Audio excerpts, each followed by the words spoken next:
के बारे में डिस्कस किया था। आज हम जो डिस्कस करेंगे वह डिस्कस है उससे आगे बाल्यावस्था एवं संवेगात्मक विकास। जब बच्चा बाल्यावस्था में पहुंचता है उसके बाद उसका विकास कैसे कैसे होता है उसके बारे में आज हम डिस्कस करेंगे।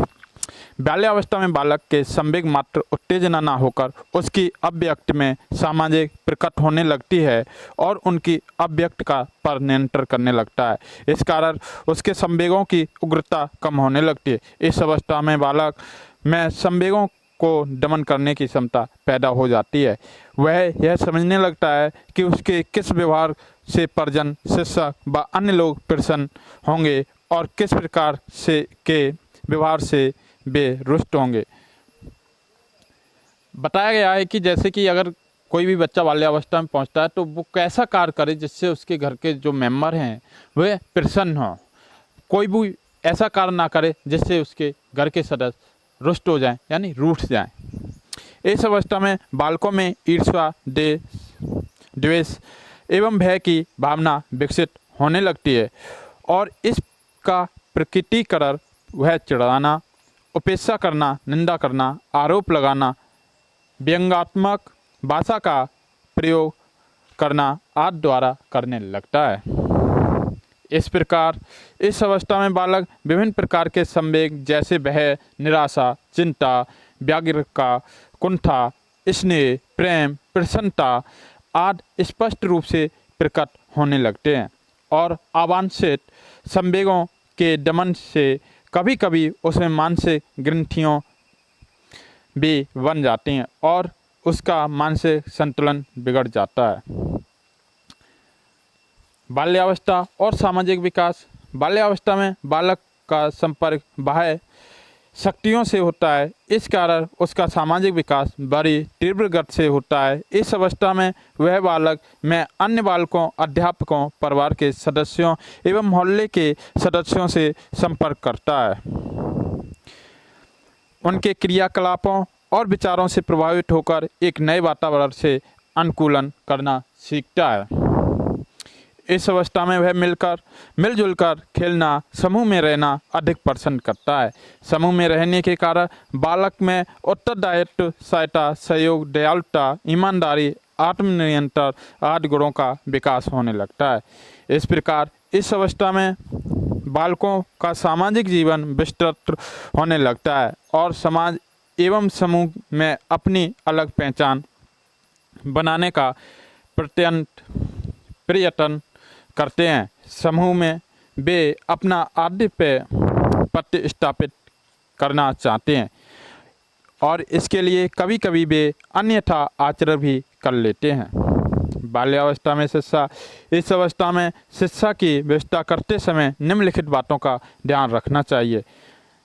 भाषा विकास। बाल्यावस्था में भाषा विकास पर अत्यधिक ध्यान देना आवश्यक है। इसके लिए भाषण, वाद विवाद एवं निम्न प्रतियोगिता का आयोजन किया जाना चाहिए। इस अवस्था के अंत तक बालक बालिकाओं की ज्ञानेंद्रियों का पूर्ण विकास हो जाता है। शरीर के सभी अंग सुडौल एवं पुष्ट दिखाई देते हैं। बालक के सीने और कंधे एवं बालिकाओं के वक्ष स्थल और कूल्हे चौड़े हो जाते हैं। जनेंद्रियां पूर्ण विकसित हो जाती हैं। बालकों की आवाज़ भारी हो जाती है और बालिकाओं की आवाज़ मधुरता आ जाती है। हृदय की धड़कन में कमी आ जाती है तथा इसकी गति 1 मिनट में 72 धड़कनें होती हैं। किशोरावस्था और मानसिक विकास।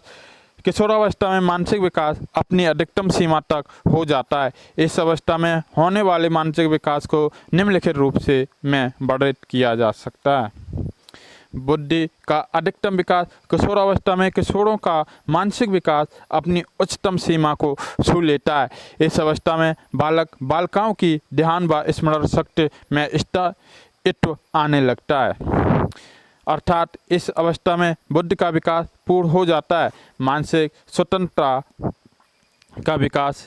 इस अवस्था में बालक दूसरे का हस्तक्षेप नहीं सह पाता है। वह अधिक से अधिक स्वतंत्र रहना चाहता है। वह हर वस्तु, व्यक्ति, क्रिया जो उसे सुख देती है उसके साथ अंत क्रिया करने की पराकाष्ठा के सपने में हमेशा डूबा रहता है। उच्चतर मानसिक शक्तियों का विकास। किशोरावस्था में शब्द भंडार अधिक बढ़ जाता है और चिंतन, तर्क एवं कल्पना शक्ति के साथ निर्णय लेने तथा समस्या निराकरण करने की योग्यता शक्ति का पर्याप्त विकास हो जाता है। रुचियों की विविधता। किशोरावस्था में रुचियों का विकास बहुत तीव्रता से होता है। बालक बालिकाओं में कुछ रुचियों समान होती हैं। शारीरिक स्वास्थ्य, प्रदर्शन, आकर्षण, व्यक्तित्व, पौष्टिक भोजन, वेशभूषा, पढ़ाई लिखाई, भाषाई रोजगार, चलचित्र, दूरदर्शन, कंप्यूटर, इंटरनेट, साहित्य तथा सांस्कृतिक कार्यक्रम के प्रति किशोर किशोरियों की विशेष रुचि होती है। किशोरावस्था एवं संवेगात्मक विकास। किशोरावस्था में संवेगों की बहुत प्रबलता होती है। वह विभिन्न अवसरों पर विभिन्न प्रकार का व्यवहार प्रदर्शित करते हैं। पल में रुष्ट तो पल में तुष्ट हो जाता है। यह अवस्था भाव प्रधान होती है। इसमें दया, प्रेम, क्रोध, सहानुभूति, प्रयोग आदि संवेगों की प्रबलता होती है।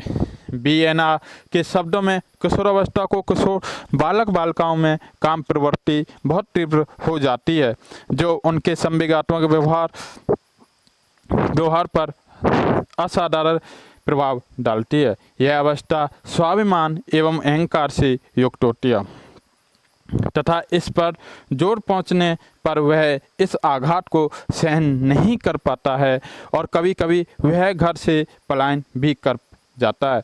किशोर स्वतंत्र रहना चाहता है। वह अपने परिवार, समाज के आदर्शों, परंपराओं, रीति रिवाजों, अंधविश्वासों को न मानकर स्वतंत्र जीवन जीना चाहता है और इसके साथ ही वह समाज में, समूह में, मित्रों में अपनी प्रतिष्ठा चाहता है और इस ओर सतत प्रयास करता रहता है। किशोरावस्था और सामाजिक विकास। किशोरावस्था में बालक बालिकाओं का सामाजिक परिवेश विस्तृत हो जाता है।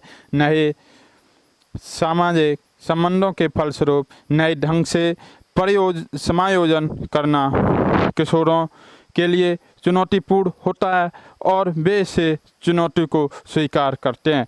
तरीके से समझाया जाए तो यही विद्रोह की भावना इसने अथवा प्रेम की भावना में परिवर्तित हो जाती है। विकास एवं अधिगम। सीखना जीवन पर्यंत चलने वाली प्रक्रिया है। इसे किसी विशेष आयु वर्ग से जोड़ा नहीं जा सकता है। यह अवश्य कहा जा सकता है कि अधिगम और विकास एक दूसरे से अंत संबंधित हैं। विकास भी अधिगम को प्रभावित करता है और अधिगम भी विकास को प्रभावित करता है। विकास व अधिगम एक समान गति से आगे नहीं बढ़ते हैं।